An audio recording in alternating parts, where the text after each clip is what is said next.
Meu nome é Belisa, eu sou aluno do mestrado em Educação Básica e eu vou estar falando um pouquinho para vocês sobre a teoria do desenvolvimento cognitivo de Piaget.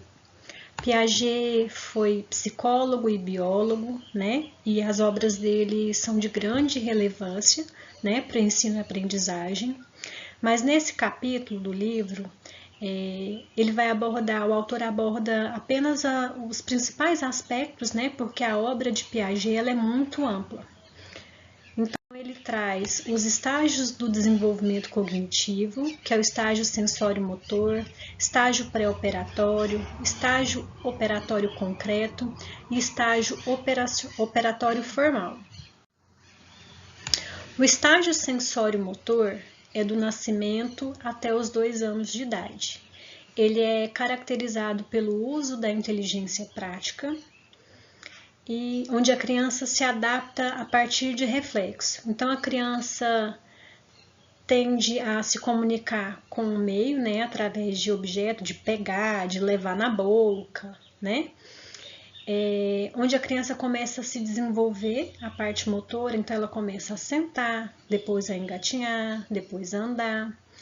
Também ela começa a perceber a questão de causa e efeito, quando você brinca com a criança de esconder, né? Putz, achou? Ela acha que você sumiu, que depois você voltou, então ela vai assimilando ali a questão de causa e efeito. O estágio pré-operatório, que é dos 2 aos 7 anos, é caracterizado pelo uso da linguagem, dos símbolos e imagens mentais, pela comunicação verbal, ela vai desenvolver ali a comunicação. A criança se concentra em aspectos mais atraentes, então ela vai observar, por exemplo, 2 vasilhas de vidro, uma mais fina e uma mais larga, né? Ela não tem a capacidade de falar, por exemplo, qual tem mais líquido ali dentro, ela vai se concentrar em algum aspecto, então ela vai não se concentrar no líquido que está ali dentro, mas às vezes no que está mais fino, aí ela vai falar que esse não tem mais líquido que o outro, então ela se concentra em algumas partes mais atraentes. E a questão do egocentrismo, a criança se vê como centro de todas as coisas, tudo é para ela, né? É nessa fase também que a criança desenvolve a questão da fantasia e ela tem a capacidade, por exemplo, de dar vida a objetos inanimados, por exemplo, pega um cabo de vassoura e fala que aquilo ali é um cavalo, ou pega uma caixinha de fósforo e fala que aquilo ali é um carrinho e ela vai brincar com aquilo ali como se fosse um carrinho. Essa é a fase pré-operatória. O estágio operacional concreto, que é dos 7 aos 11 anos. A criança já começa a se descentralizar, né? Dessa perspectiva egocêntrica, ela começa a enxergar o outro. É o início da estruturação do raciocínio lógico, mas ela ainda não tem uma capacidade abstrata. Então, por exemplo, no ensino da matemática, é importante que tenha algo concreto para a criança pegar, que é onde começa o ensino com a utilização de fichas ou material dourado. Isso auxilia a criança, né, no aprendizado. E a capacidade de discriminar objetos por similaridade ou por diferença. O operacional formal, aí a criança já bem desenvolvida, entrando na adolescência, aí sim ela já tem a capacidade de raciocinar com hipóteses verbais e não apenas com objetos concretos. E o raciocínio ela já tem o raciocínio hipotético dedutivo.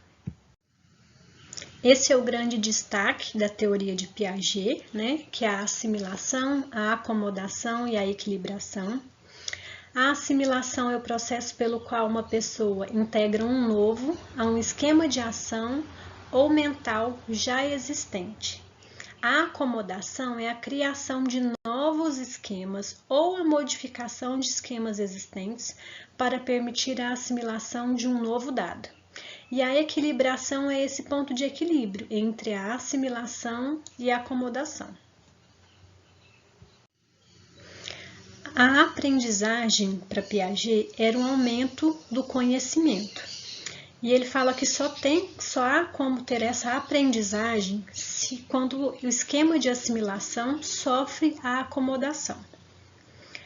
Ele traz também a equilibração majorante, que é o fator preponderante na evolução, no desenvolvimento mental e no aumento do conhecimento da criança. O que é essa equilibração majorante? Vou citar um exemplo aqui. Uma criança que vê pela primeira vez um cavalo. Então, ela vai olhar e vai tentar assimilar aquilo ali. Ela vai olhar um bicho de 4 patas, peludo. Ah, é um cachorro, porque o cachorro ela já tem em mente, ela já tem aquilo ali assimilado. Aí vem um adulto, um professor, um pai e fala, não é um cachorro, é um cavalo.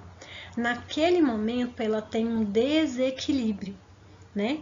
E às vezes algumas pessoas podem falar que a criança errou, mas esse erro, esse desequilíbrio, ele faz parte da construção do conhecimento.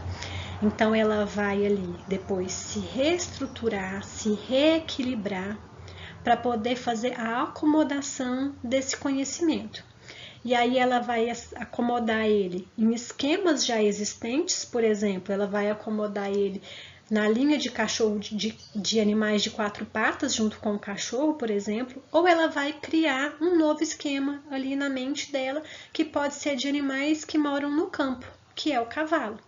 Então, essa é a equilibração majorante. Eu vou ter um estímulo, eu vou ver alguma coisa ali, e aí eu vou tentar assimilar. Se eu não conseguir, se eu não tenho aquilo ali em mente, eu vou ter um desequilíbrio para depois eu me reestruturar, me reequilibrar e acomodar uma nova informação. Essa é a equilibração majorante e é onde acontece o aumento do conhecimento, que é onde ocorre a aprendizagem. Para Piaget, o mecanismo de aprender é a capacidade de reestruturar-se, que é o que eu falei. Na prática, em sala de aula, o que é importante observar? O nível de desenvolvimento mental da criança, para que o ensino seja compatível com esse nível de desenvolvimento. Eu não posso propor algo para criança de 2 anos que é compatível para uma criança de 7, porque aí ela não vai conseguir assimilar. O texto traz outro autor também, Kubler, e ele fala que quanto mais a argumentação do professor se relaciona com os esquemas de assimilação do aluno, mais reversível se torna o diálogo e mais eficiente será o ensino. Aqui ele traz o quê? Que a escolha dos esquemas de assimilação é essencial para tornar o diálogo de ensino indevidamente desequilibrado. O que quer dizer isso? Ele fala que não podem haver desequilíbrios muito grandes, porque senão a criança não vai conseguir assimilar. Então, eu pego lá no ensino fundamental 1, uma criança de 1º ano, e eu quero ensinar para ela adição. Ela vai aprender a somar. Eu não posso iniciar quanto que é 100 mais 150. Ela não vai conseguir aprender. Então, eu vou causar um desequilíbrio menor. Quanto que é uma balinha mais uma balinha? Quantas balinhas você tem agora? 2 balinhas. Então, eu vou causar pequenos desequilíbrios até eu chegar no meu objetivo, que é que ela possa fazer uma conta maior. Então, esse autor, Kubler, juntamente com Piaget, ele fala que tem que haver os desequilíbrios, mas nunca um desequilíbrio tão grande de modo que a criança não consiga se reequilibrar, se reestruturar, tá? Piaget também fala a respeito das aptidões diferenciadas.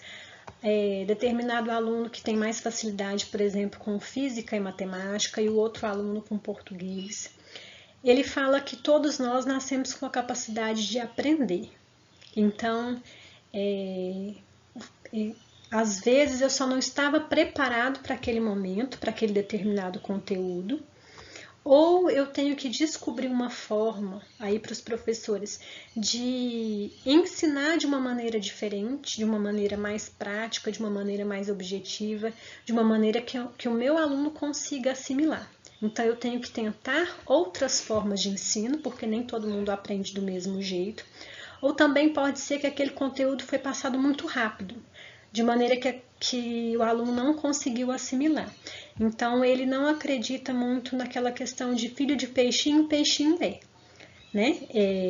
Todo mundo tem a capacidade de aprender. Então, eu sou inteligente não é porque o meu pai é inteligente, é porque eu tive estímulos e eu consegui desenvolver a minha capacidade cognitiva. Para concluir, o que a teoria de Piaget fala? Né, concluindo tudo, o que eu achei mais importante? Que para o professor em sala de aula, ele é o facilitador de todos esses estímulos. Então, que para a criança desenvolver o conhecimento, ela precisa de estímulo. Ela tem que passar por esses pequenos desequilíbrios para que depois ela consiga se reequilibrar e construir o conhecimento ali. Então, o professor é essencial, né? Na criação do estímulo, na observação de qual fase a criança está, de como causar esses desequilíbrios sem desestruturar a criança, né? De uma forma que ela não consiga se reestruturar. Então, é essencial que o professor esteja ali lado a lado com os alunos.